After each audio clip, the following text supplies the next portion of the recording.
of the US dollar, decimated private industry, and divvied up the hard-won earnings of US citizens amongst corrupt power brokers in Washington and Wall Street. Inflation is at its root a monetary fraud, and the Federal Reserve is the biggest counterfeiting operation in American history.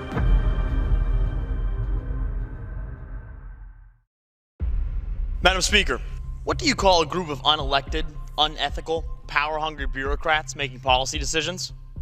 In many countries, we would call them an oligarchy. In the United States, though, we call them the Federal Reserve. Which is funny because the Federal Reserve has no reserves and they're absolutely not part of the federal government. What is the Fed? So what is the Fed? What is the Fed? That is the question. But like so many things about Washington, D.C., it depends on who you ask. If you ask the Fed officials themselves, they might show you this chirpy and reassuring video. The Federal Reserve, often referred to as the Fed, is the central bank of the United States. Congress created the Fed in 1913 to help promote a safe and sound monetary and financial system for our nation. According to Edward Griffin, however, who wrote the best-selling book The Creature from Jekyll Island about the shadowy origins of America's central bank, the Fed is essentially a banking cartel, an unholy alliance of power-hungry financiers and corrupt politicians. I had no desire to become a crusader or be looked at by my neighbors as some kind of a tinfoil hat guy. Griffin's book tells the story of how rich titans of industry colluded with powerful lawmakers to control the money supply and all the disastrous consequences that resulted. But when the Federal Reserve was created in 1913, it operated under constraints. It was actually prohibited from buying government debt in the form of U.S. Treasury notes and bonds. Today, the Fed is the largest buyer. In just a few decades, we went from being the world's largest creditor nation with a dollar backed by gold to the world's largest debtor nation with our dollar backed by IOUs.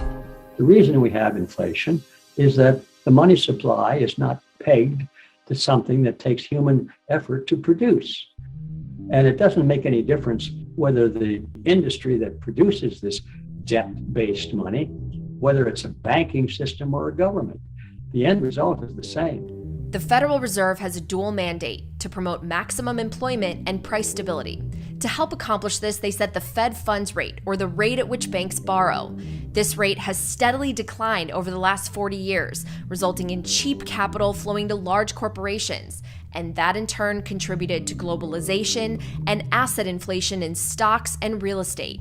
But too much easy money comes at a great cost: growing wealth concentration and the decimation of the middle class. The very wealthy people have investment plans and they're involved in all kinds of institutional programs where they benefit from inflation. If you're at the beginning of that cycle, you just benefit tremendously. You don't care. It's the suckers at the end of the line are the ones that pay.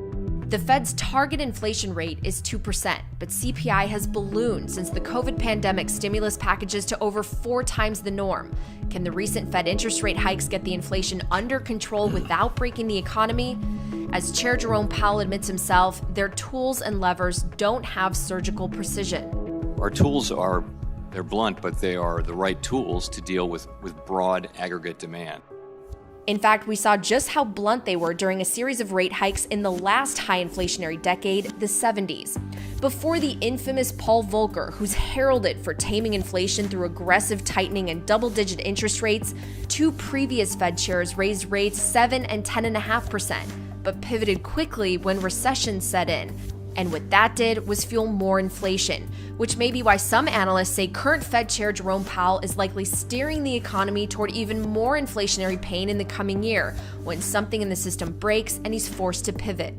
By this time next year, I think it's very possible, if not likely, that we'll see CPI back into the double digits. And as for the markets, including risk-on assets, there's a high probability in my mind that the market at best is going to be kind of flat for 10 years, sort of like this 66 to 82.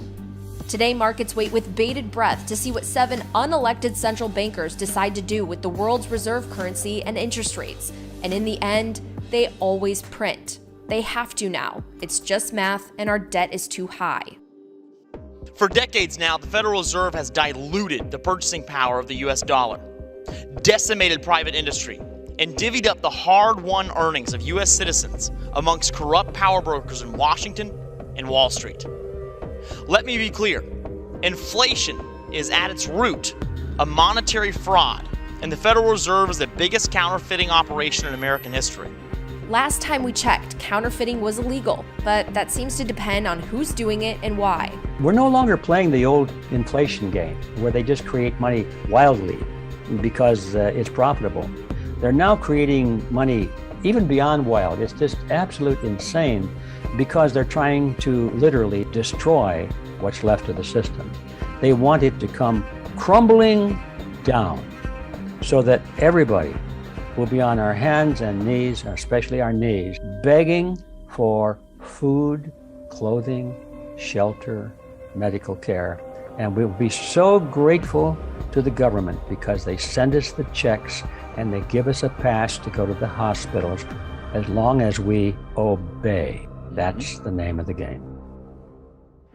To some, it sounds a bit like the agenda of Klaus Schwab and the World Economic Forum. By 2030, you will own nothing and you will be happy. Which is why Bitcoiners feel so passionate about decoupling money from the state. Former President Garfield was right when he said whoever controls the volume of currency and money in any country is absolute master of all industry and commerce. To the American people, I say that your master is not decided at the ballot box. It's not decided in public debate or open dialogue. You didn't vote for the person who controls your life. They would never let you.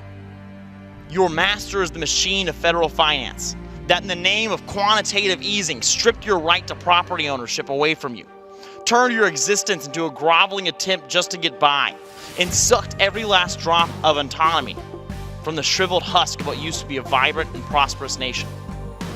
You didn't vote for the chair of the Federal Reserve. You didn't vote for 9% inflation, but you can absolutely vote for people who are willing to destroy it and give the power back to the people.